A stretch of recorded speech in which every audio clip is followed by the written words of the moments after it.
the uncanny, top secret, and slightly shady origin of Deadpool, or how a comic artist swiped his way to cinematic success.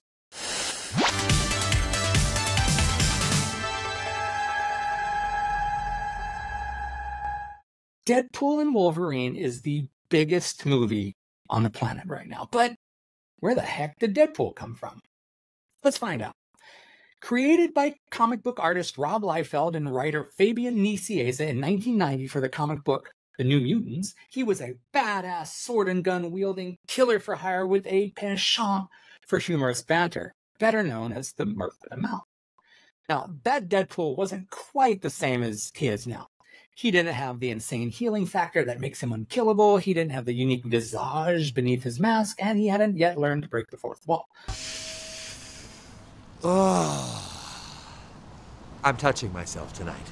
All of those things would be added by later artists and writers. You see, Liefeld's time with his own creation was limited to only a few issues initially. Now, that's the easy part of the story. To get to the real tale behind the tale, we have to jump back in time another 10 years and to an iconic comic book artist by the name of George Perez. Perez also created the new Teen Titans that we all know and love from cartoons like the Teen Titans and Young Justice. Liefeld was a super fan of Perez, going so far as to regularly borrow Perez's work and pass it off as his own. In December of 1980, Perez, with writing partner Marv Wolfman, created Deathstroke the Terminator, a badass sword and gun wielding killer for hire with a penchant for banter with his enemies.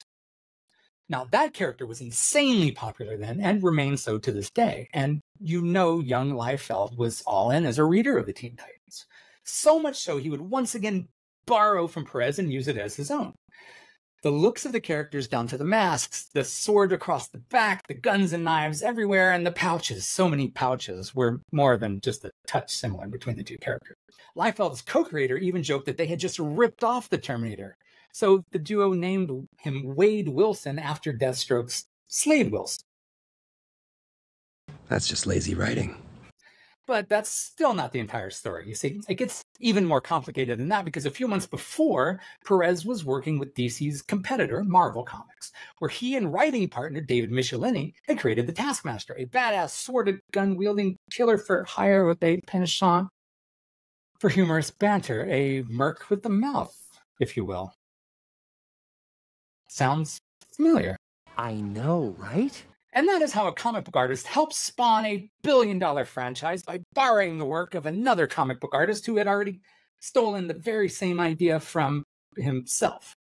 And now you know, and knowing is half the battle.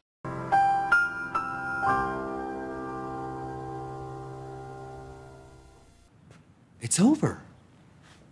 Go home.